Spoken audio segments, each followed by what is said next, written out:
want to apologize for a mistake we made in one of our last streams. I was falsely accused by Vitaly live in front of millions of people. I swear to God, she never told me she Wait, was really? 16. I swear. Oh shit, my bad, bro. The racism, the bullying, the threatening of physical harm, all the time while I'm completely and fully innocent. Don't look at me in my eye, bitch. I'll fuck you up, bro. They didn't care about the truth.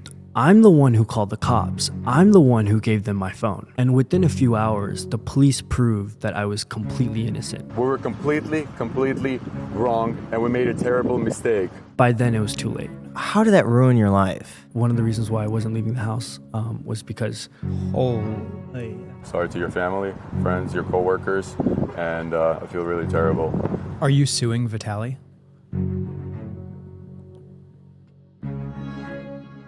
Akash, thank you so much for coming on the podcast. Thank you so much for having me, guys. It's such an honor to be here. I'm filled with so much gratitude that we were able to have this conversation. A lot of people have reached out to me, and podcast reporters, mainstream media, institutional media. And I specifically chose to talk to you guys because I've been fans for over 6+ years now. I love your content. I really relate to it. And through watching you guys for so long, you've earned my intellectual and ethical trust, and I feel very comfortable sharing my story with you. Wow. Well, thank you so much for coming to the podcast. Honestly, it's such an honor because I imagine how crazy your life has been over the past 72 hours, over the past week. Like, I imagine everything's moving a mile a minute. Yeah. But for you to take the time to come on the show, that means a lot. Thank you. Yeah, life has been a nightmare recently. Things have been so crazy and so hectic, and the support has been amazing from the online community and support from my family and friends. And how do you even explain this, guys? You know? Well, I mean, we'll start with the beginning. Vitaly accused you of being a predator in front of millions of people. How did that live as well, right? How did that ruin your life? It's like, you can't even pick one thing to focus on because, like, not only was there the false accusation, not only was there the harassment, the bullying, calling out my business before, during, and after meeting me, the fans reaching out to my family during the live stream, calling them saying, your son is in trouble, he's gonna go to jail, gonna go to prison. And this was all during the live stream when my family couldn't contact me at all. How many people were watching the live stream? Do you know? To my knowledge, it was around 35,000 people live. Holy. Yeah. And then immediately it was getting clipped by everyone, getting clipped by people in India, spread across India within the same night. So this was like instantaneous. Like as soon as you're on camera, people are already like clipping and sharing. Yeah, exactly. Like my friends found out, my family found out, cousins in India found out. Business partners were being reached out to immediately, and underneath their like social media pages, there were comments saying like falsely accusing me, and people repeating the same messaging that Vitaly was like falsely promoting online and just harassing me, like DMs, all within the same night. Did you know who Vitaly was? Any kid who grew up my age, Vitaly was one of the most popular YouTubers at that time. So, like, of course I knew him and I've watched his content, and I knew who he was. And in the beginning, obviously, like the first 30 seconds, I was just really confused, and I was like looking like this, pointing, because I was just, what is going on? I was like shocked, confused, curious, and there were so many things happening at the same time. Not only were they like being really racist, not only were they like falsely accusing me of some of the most horrible things you could ever like accuse someone of, they were also like threatening me with physical violence. Don't look at me in my eye, bitch. I'll fucking fuck you up, bro. Harassing me completely. And then right after that, I was like, okay, I need to call the cops. How did all of this start? Like, how did you even come in contact with this person to begin with? Yeah, great question. So, like millions of people every single day, I was talking to a woman online on a dating app, legally and consensually, of course.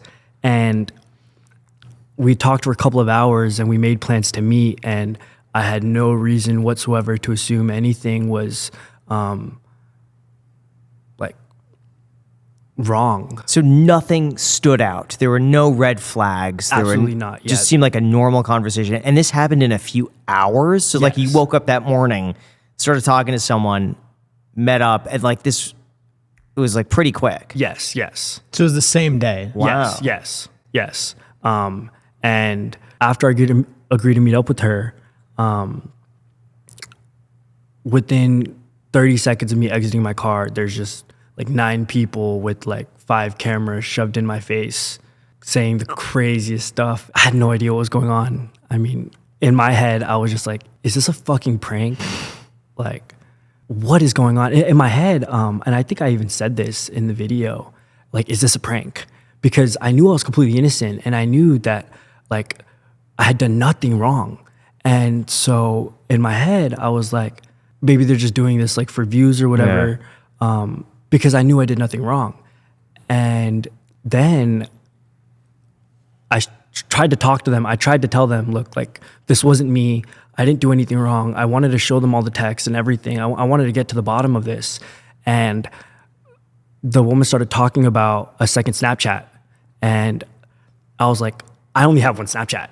I don't have 2 Snapchats. And that's not me. You're talking to someone else. That's a completely different person. I didn't know if it was a completely different person. I don't know if she made up the Snapchat, if like this was something done by them on purpose. I had no idea. And I asked to look at the Snapchat, and like this is all on the video that's released online, even the 6-minute video. I asked to look at the Snapchat and they wouldn't show me. And then right after that, I'm pretty sure, is when I was like, okay, I need to call the cops immediately because I want all the evidence to be documented. Like I don't feel safe right now. And most importantly, all the evidence to exonerate me and clear my name fully, because I'm fully innocent, needs to be documented immediately. And the only solution towards documenting that evidence properly, in my opinion, was the cops. And so I was like, okay, I'm gonna call the cops immediately. Then they came, and I was like, take my phone, look through everything, go through everything. I waived my, like, any normal person, if you've watched any type of lawyer TV show or anything. Yeah, they all say, don't say anything. Exactly. Don't say talk. anything without the presence of counsel. Like, you should know your rights, protect your rights. Anything you can say can and will be used against you. Like, So they read you the Miranda rights. It was like, hey man, anything you say can and will be used against you. It's like, you want to speak? They went through that entire thing with you? yeah. So in the beginning, I was trying to get them to go through all the evidence in the very beginning, the moment that I met up with them. But they said, you need to wait until we read you your Miranda rights. And so I had to wait before, I could talk to them about anything. And then I like waived my rights, and I told them, look through my phone, look through everything. I have nothing to hide. I want to figure this out with you. At this point in time, everything was like a puzzle in my head where the pieces didn't fit. It was like a mystery that needed to be solved. And so it was actually like, me and 4 of the officers worked together, primarily 3 different officers. We worked together in conjunction to comb through all the evidence from both sides, and I wasn't able to comb through some of the evidence from the other side, but they did it, and they found me fully innocent and completely clear of doing all wrongdoing, to the point where these officers inside the interrogation room were profusely apologizing. So they checked Vitaly's phone and all of their stuff, right? Because what's to prevent Vitaly from saying, no, I'm not giving anything. You got to get a lawyer. Yeah, so it was the woman who gave all the evidence to the cops from her side. And after combing through all of her evidence, on call, the female cop, who you can see in the video, she called the woman and she told her, this guy's innocent. You have the wrong guy. We're letting him go. He's completely innocent. You need to take down the videos. Otherwise, Wow. So she complied, but she must have genuinely thought she was like correct by complying. Or do you think that she was confused too? Well, so in the video itself, you'll hear a girl saying, maybe we made a mistake. She was saying that I blocked her when I was on video. I was showing my phone to everyone. When did I have time to do something like that? Why would I want to get rid of any evidence to support my name? I have nothing to hide. Well, basically what happened was inside the interrogation room, after I'd given all my evidence to the cops, I told the cops, please ask her for her evidence if you don't have it yet. And then they called her and they were on call with her for an hour. And she gave them all the evidence, and they were like, this guy's completely innocent, to the point where they were telling her he's completely innocent. He did nothing wrong. You guys got the wrong guy. You guys got the wrong guy. We're letting him go. Yeah, they were all just profusely apologizing, saying, we've never seen anything like this. We're so sorry that this happened to you. This is like a 1 in a million chance for this to happen. If there were any other cops who were there, who knows if they would have taken the time to properly go through your case and listen to you. And that I'm very filled with gratitude to all the cops that worked with me and took their time to fully investigate what happened and clear me within the same night. So how much time passed between you stepping out of the car, immediately getting bombarded with Vitaly and his entire crew, and then being exonerated by the cops?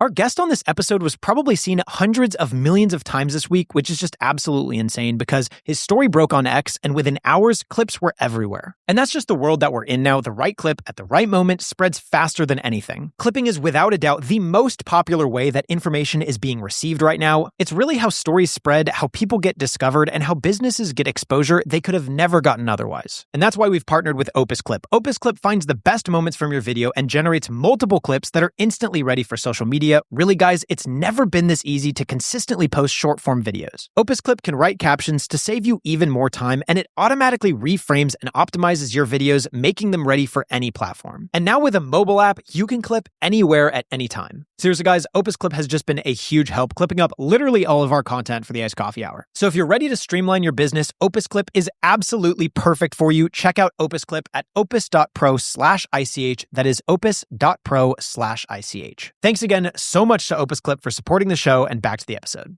So how much time passed between you stepping out of the car, immediately getting bombarded with Vitaly and his entire crew, and then being exonerated by the cops? To my memory, around 3.5 hours. So walk me through those 3.5, 4 hours then. I'm curious, where was your mind going? Was your family calling you? What did you experience in those 4 hours? So the moment I first met the cops, they had my phone. They took my phone, and in the car, I was just, I'd never felt less control over anything in my life. Up until this point, I just felt the least in control, and I ended up turning to spirituality and my faith, and I was just like, God, please help me.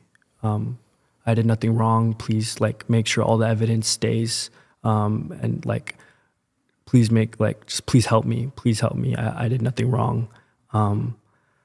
And I was like, the whole world is gonna, think something about me that's completely false and a lie, and just my intimate life. No one would want their intimate conversations that they have in the bedroom with their partner to be put out to the entire world. It was this is something, I'm a very private person, and now all of a sudden the whole world has their eyes on me, tens of thousands of DMs, even though I haven't even shown my face in any of my posts or anything purposely. I was really scared.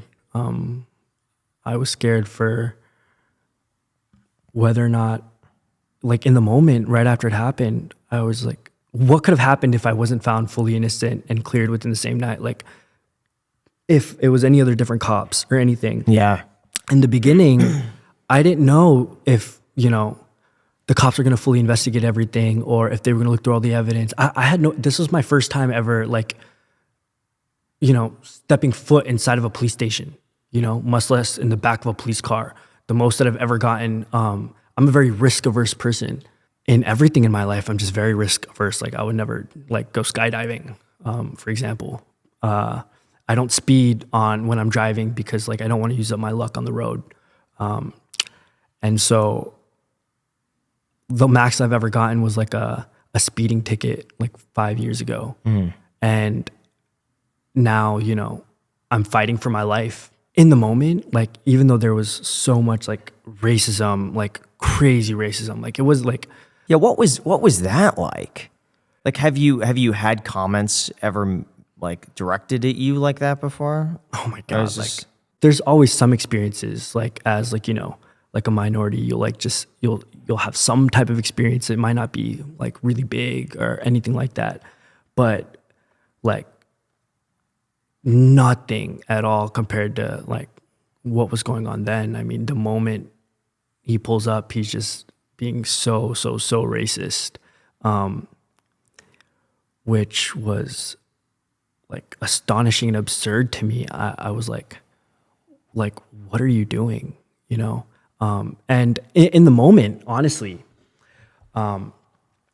even though all of these injustices were happening, crazy things were happening, my main thought was my main priority and my main focus in my mind was what is going on? What is going on? I was so confused. I was just trying to understand the situation and then get all the evidence and then prove that I just didn't do anything wrong at all. I was okay, the first thing that I need to do is just focus on proving my innocence. So when they proved you innocent, did anybody in your life still believe that hey, maybe he's not innocent? Or did everyone come around? When I first released a statement, before I released the audio, everyone was still in doubt. Even though Vitaly had a video and written statement saying that, I didn't do anything wrong.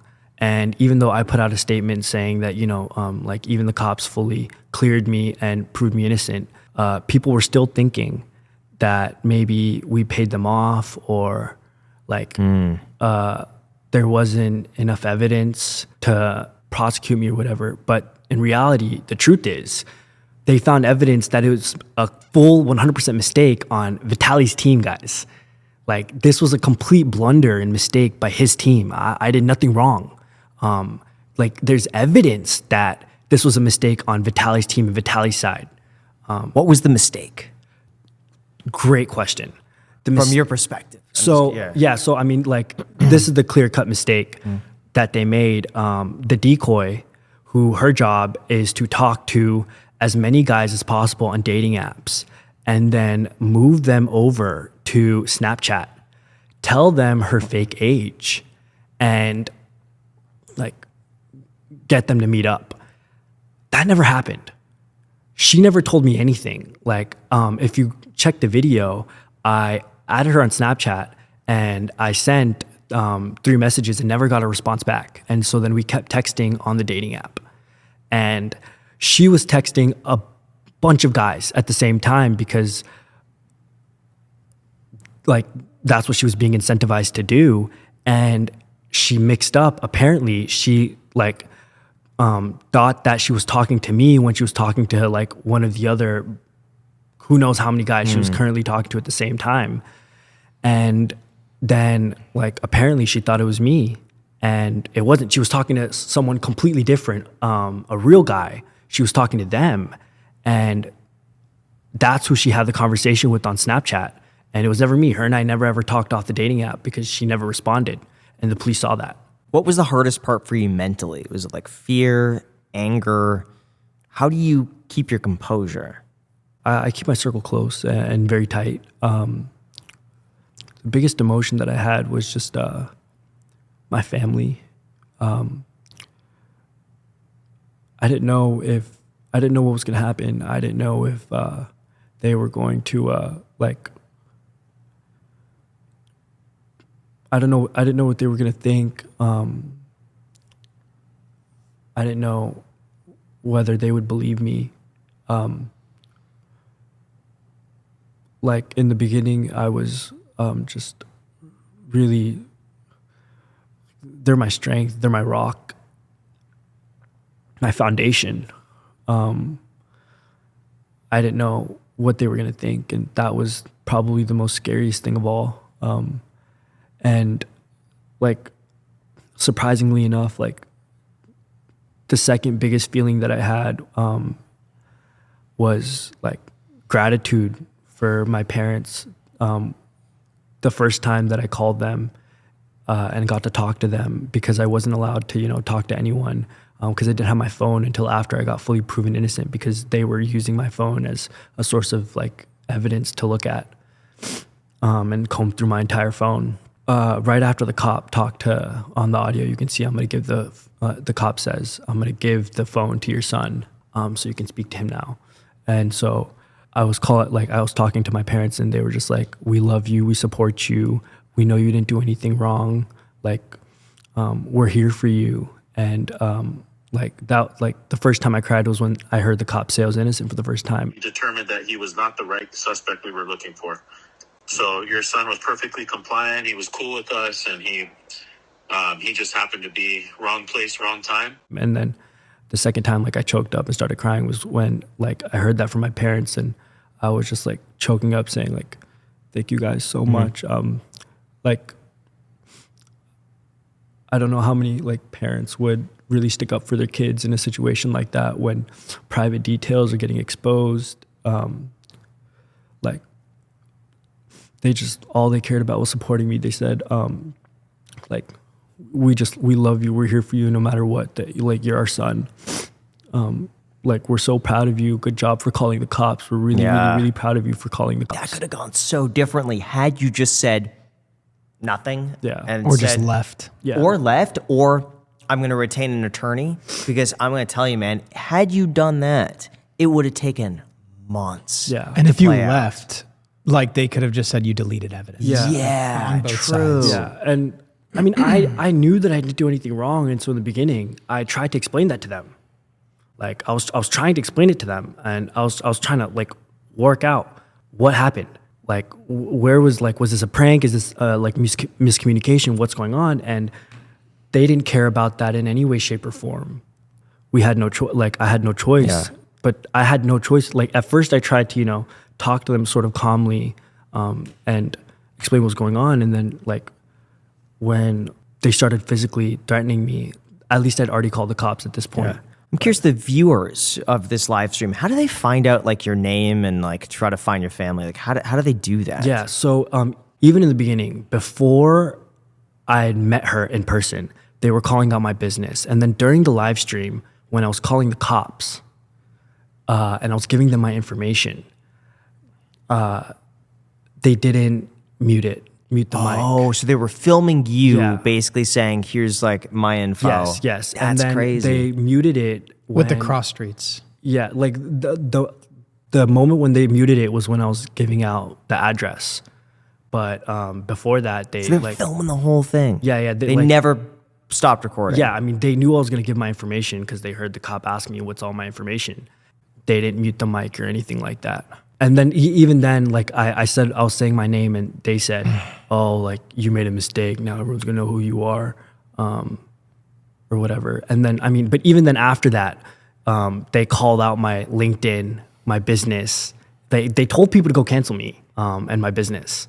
And so before, during, and after this entire thing, they told people to go after my business. And what about your family during that 4-hour window before the public statement was made that you were not guilty of what they were accusing you of, and your own phone? I imagine like what were the messages, the outreach, what did all of that look like during those 4 hours? I was getting a lot of phone calls, and like my father was like calling my phone, but I didn't know because I didn't have access to my phone. And then they were like, my parents believed that I did nothing wrong because I called the cops immediately. And like, they were very proud of that. They were like, okay, like when you called the cops, that's when we knew for sure, without a doubt in our mind, he didn't do anything. Like, you didn't do anything, Akash. What about friends, acquaintances, people you used to know? Your parents' phones, were other people calling your parents? Like, I don't know, childhood friends' parents or something like that? Yeah. So like after, like even up until today, everyone is like talking to my business partners and family friends and like my close friends and extended friends and just people who know me through other people, etc. Like people who know, oh, like this guy's Akash's friend, reaching out to all of us saying, oh, like what happened. Everyone wants to know more details. Like the video and me being innocent, it's not enough. Everyone's reaching out and saying, oh, like we want to know more, what happened. What do you think they want to know? I guess they just want to know like more, like how I felt. I don't even know. And like a lot of them are offering their condolences, etc. Like the support has been really amazing in terms of like the outreach from family and friends and everything after I was proven completely fully innocent. How are you doing? Taking it day by day, step by step, like trying to focus on gratitude for the cops, my family, the support of the online community, being able to come up like on a podcast like this where I've been watching your content for years and been a fan of you guys, an honest, true fan, where I've learned so much as well. And everything, it's still happening, right? Mm-hmm. It's not like this whole ordeal isn't over yet, clearly. People are still finding out. Do you think it went more viral when Vitaly apologized? Because what's funny is that's how I found out about it, was when he said, delete the video. And then me, being the idiot that I am, I'm like, what's the video? Yeah. And then I look it up. But just him saying delete the video is enough for a lot of people to be like, let me find the video. Yeah. And then everyone started reposting the video when he wants it taken down. It's like the Streisand effect. It makes it worse. I haven't really taken a look at the numbers, but I mean, I do think that like the apology did like have an effect on the virality of it. But I also think that no matter what, he would have had, like whether it's now or later, he would have had to apologize. But yeah, it's just like, it's everywhere. I think like 250 million different people have seen this entire thing. Have you got recognized in public yet? No, but I haven't gone out in public, really. Yeah, I remember you even saying like you're worried about going to the airport. Yeah. Just because we don't know what people are thinking and we don't know what's going on. Who knows, right? And so this is like, we're all very private. This is, my first time in the spotlight, and it's something that I did not ask for. And nor did I ever want.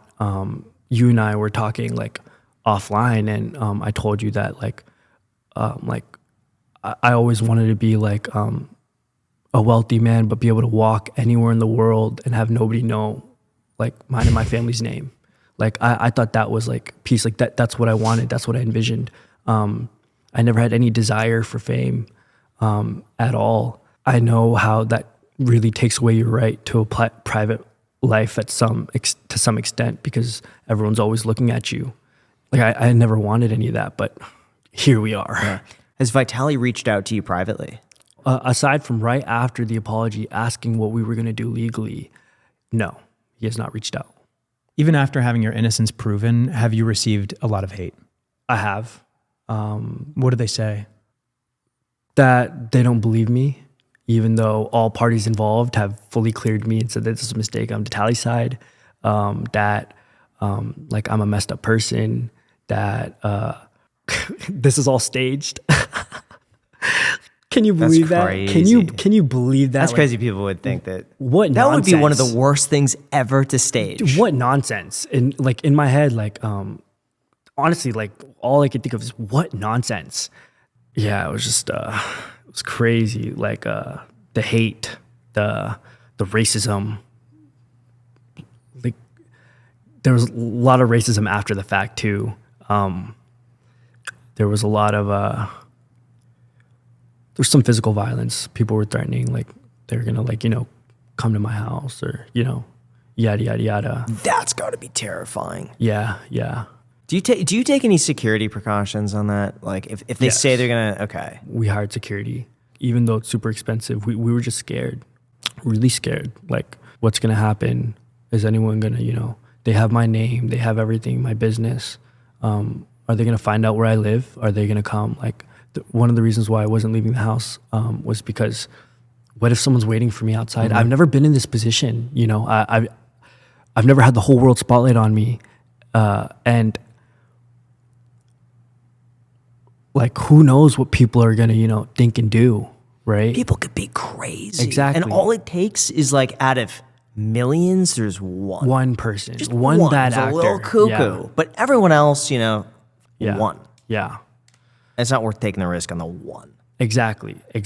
And so, like, we did have to take precaution in the aspect of like, be really safe, maybe consider like getting an Airbnb or something like that for the time being. Luckily, there's been no incidents, physical incidents or anything like that, but there has been a lot of threats made and just, hate and racism and like the DMs, comments, whatever you name it. Are you suing Vitaly? I'm keeping all my options open. Right now, my number one concern is the mental health of myself, my family, and the people around me. He has to be held accountable. The injustice on so many levels. When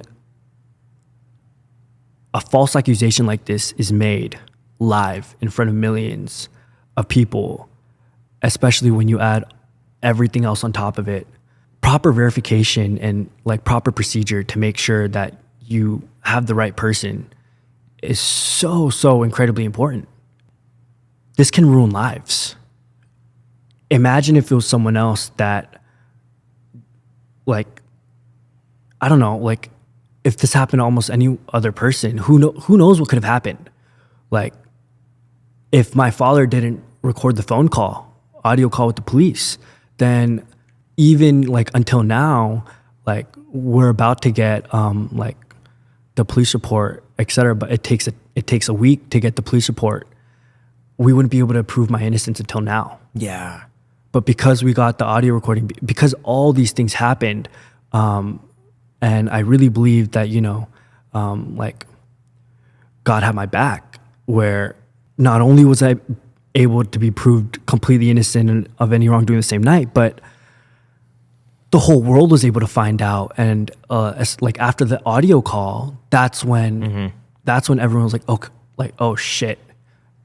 How often do you see a cop apologizing like that? For like a mistake, Especially for how quick. Yes. Yeah. You got very lucky. I mean, considering the circumstance, exactly. you got insanely. Yeah, you're like the luckiest guy ever, man. Yeah, it was When you think of how bad it could have been and what the outcome was. In the It's just beginning, funny to say I that felt you're like lucky. In the beginning, listen, it felt like a cosmic fucking joke, right? In the beginning, I felt like the most unlucky person in the entire world. I felt like this was like, I felt like the devil was trying to ruin my life through the most like insane way possible, because like you can't even make this up, man. Like if you were writing a story, you can't even make this up. And then towards the end of all this, like a couple hours later, I felt like the unluckiest man and then the luckiest man within the same night. Like I was feeling both ways at once, if that can make sense, because the cops looked past like everything in terms of like, they looked past all their assumptions about me or whatever to properly comb through all the evidence, investigate everything really thoroughly and prove my innocence. Yeah. And then like my parents, the support of the online community, and then everyone like believing I'm innocent after like the audio call for the most part, that being released and that being recorded, being born into like such a supportive family that I was born into, all of these factors all played like a huge pivotal role towards my innocence being proven within the same night. If Vitaly was here right now, what would you tell him? You tried to ruin my life, and there was no care for due process or verification, proper verification.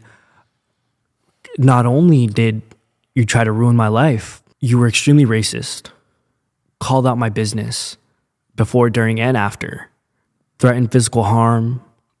Just, like, why?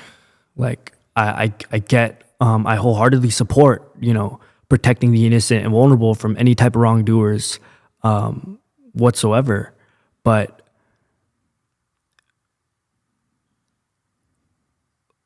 like, shouldn't you know how important this is? You've been in the, like, in this, you know, industry or business or whatever for so long.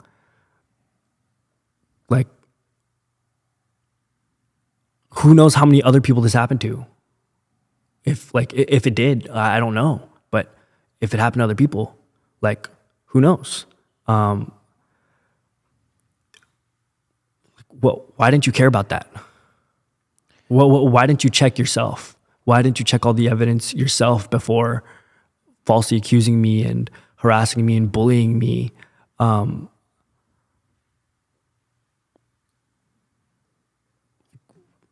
Why?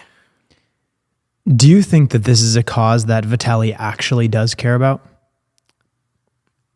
After looking through all his videos, not really. The day right after all this happened, and he had already found out that I was innocent, he went on live stream, and there was this other person who was rightfully accused. They caught the right guy, and he was telling the world, let's run a poll in the chat. Should we release him or should we turn him into the cops? And he was making that one guy go with them throughout the entire stream to catch other predators and turning it into content. And then at the end, like the chat and everything had voted to release him. This was when he knew I was innocent. The very next day, then he was planning on letting this guy go, and he said this multiple times on stream. The very next day that, okay, I'm gonna let him go. We're becoming friends with him. He's a chill guy, whatever. And this guy ended up running away or something. Who knows what happened? Even though they were planning on letting him go, this guy ended up running away. But if they really cared about this, if at all he really cared about this, and this is all, you know, my opinion, but if at all he really cared about this, then he would probably call the cops on this guy immediately. What's interesting is that Jack and I were doing some research on this, and we came across someone who was doing something similar. And they said in the way that people go about catching these people, there's so many errors that actually prosecuting is next to impossible with the way that they do it. And that out of like 100 cases where the cops have been called, I think they said only like 2 or 3. Yeah, out of like 100 arrested. cases, there have been 2 or 3 arrests. So it's like the people are getting publicly shamed, but it's not actually doing Justice. It's, well, not only that, but it's not stopping it. Yeah. Because if they're still out free to roam, Yeah. then they're still free to do whatever. Yeah. And I don't know if the public humiliation is as good as just keeping them away from public, where they could continue to do harm. Like if you humiliate someone who commits a violent crime, will that just like stop them from doing it again? Or is it a person that has, you know, a compulsive nature where they can get angry really quickly, or someone who has a compulsive nature in a different way where they can feel a different way very quickly? So there are other people on YouTube that have done this effectively. I used to watch this guy, Anxiety War, all the time. Yeah. Anxiety he was so War made good. This Zach was like 𝗖𝗎𝗓. Dude, 2012 to 2014 YouTube. He made phenomenal content. And he would have these conversations and he would document. Every video was like a full documentary on the entire encounter, every exchange that was had. And he would even meet these people. There was one where he like shaved his beard and like tried to look like a little boy. And he like met this, like it was the amount of research that he would do into this. And every single time he would draft a perfect case and hand it off to the local authorities. Didn't he blur their faces too? It would result in actual arrests, and he would do updates on the arrests. Someone like Vitaly, if you, in this isolated incident, and this is just my opinion, it's not a statement of fact, if you look at this as an isolated incident, you may be able to say, you know, maybe he does care about it. He does seem passionate.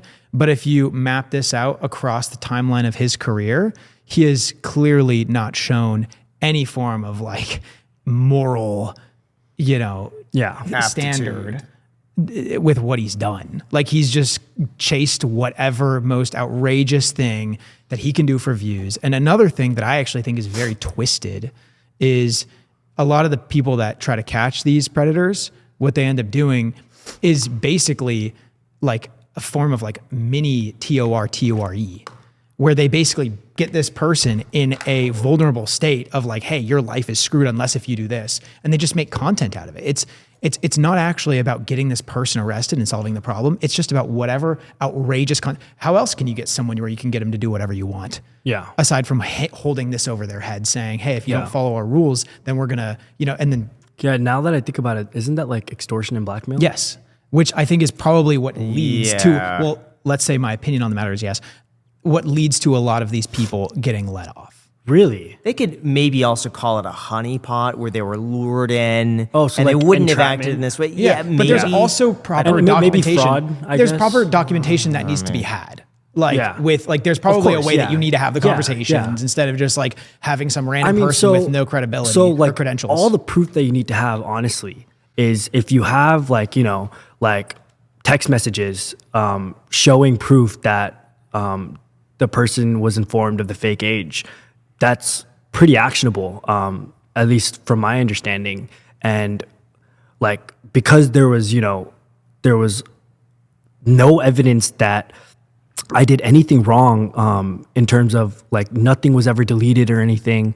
And so like, and they checked to see whether anything was deleted, by the way. Yeah. They did a full, this is a very serious deal. And so the investigation was very, very thorough. And yeah, I mean... Well, I recommend that justice is found one way or another, whether that's through the courts or some other way. I hope that you're made whole because you're just living a normal life. Yeah. And of course, this meteor comes and completely throws you off of whatever course that you were on. Yeah. One thing that I was curious about is, I try to think about this from my perspective. Let's say that I have a date planned out with a girl. And I've never met this girl before. Let's say like I meet her online and then I just Google her name, because I know a lot of girls Google whatever guy's name. When you should do this, if you're going on a date with someone, Google their name. And I Googled your name. And the first 5 pages of Google all have to do with this case. And even if it says that you were wrongfully accused of it, I don't think that matters, unfortunately. Like I'm not saying this, like I'm just trying to be honest with you.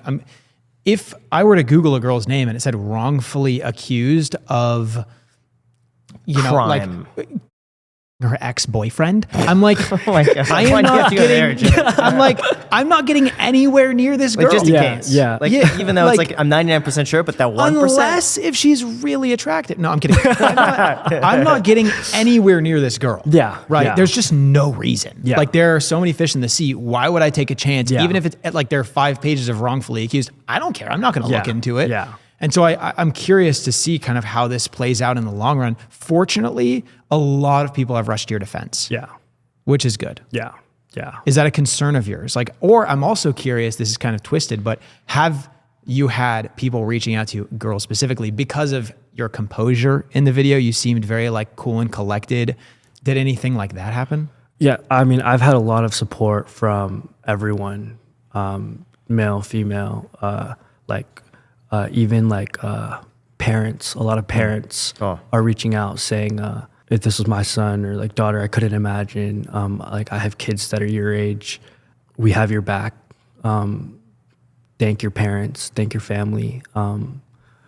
We're like very proud of you for the way you handled yourself. And it has like I am concerned that it will affect my life in other areas in terms of professional, personal relationships. Even if 99.99% of people will forget about this in 2-3 days, maybe after even 10 minutes. For any type of, you know, personal, professional relationship, if they look me up and this is what they see, who knows what they might think in 5-10 years? Who knows? And it's just something that we are forced to deal with now. What have you learned from this experience? My friend reached out to me right after all this happened and told me God gives the most difficult battles to his strongest warriors. I pray that I am a vessel to do something good. I really hope that. And if this is a test or something like that, then I really hope that I have good faith and goodwill. Because it would make a lot more sense if maybe all of this happened for a reason, for, maybe some good to come out of it. That would really help a lot. I have reached out already to everyone, and I told them that I'm not accepting any money or donations. Please, everyone, if you see any type of GoFundMe or cryptocurrency or anything in my name, please do not donate to it. And so if you want to help in any type of way possible, the falsely accused, please consider donating to the Innocence Project. I know this has been a nightmare, a complete and total nightmare. But I used to always tell this to all my friends before any of this ever happened. There's two types of people in life. The first person, something really bad happens to them and they want the whole world to feel the way they did. The second person, something bad, really bad happens to them and they never want anyone to go through what they did ever again. And I'm the second guy. I want to be the second guy. I'd like to be the second guy. And that's why after a lot of thinking, if the most horrible thing that happened to me in my life, the most difficult adversity I've ever gone through in my life, which I don't think I deserve to have happened to me, if that can help someone in any type of way, if we can use it to affect some type of good, if even one person donates to the Innocence Project because of this, at least something good will have happened. What's the Innocence Project? So the Innocence Project is the topmost charity that supports any falsely accused innocent person that doesn't have the means to support themselves. The Innocence Project takes up their case and helps them. And they're doing a phenomenal job. Obviously, you guys can see why this matters to me very deeply. We'll link to the Innocence Project down below. Really appreciate you coming on, and I'm curious, what's something that you want everyone to know? Thank you so much for having me. Everyone got to know a side of me that is completely private, and what I would want everyone to know is that I'm a normal guy. I'm a businessman with a passion for vending machines. The reason why I started it is I think it's the most resilient business against AI, and that's what I want to be known for. A businessman, someone who loves what he does and cares for all the people around him. I'm a very private person. I never wanted to be in the spotlight, and now it seems like the whole world has their eyes on me. And if everyone wants to know me as if they want to get to know me, I would just say, look at my passions. Look at what I love to do. Business, family, faith. These are the core tenets that I live by. And that's what I would like to be known for. I think we need a vending machine in here. That would not be a bad idea. Well, we could split the profit. Yeah, high ticket sales, so you don't have to sell a bunch. I got you guys. We completely forgot to film an outro. Thank you so much for watching. If you made it to the end, we appreciate it so much. We would not be here without you. As always, so grateful for you. Thank you to Akash, our guest. Thank you to Graham for being such a great guy. Thanks for watching. Till next time.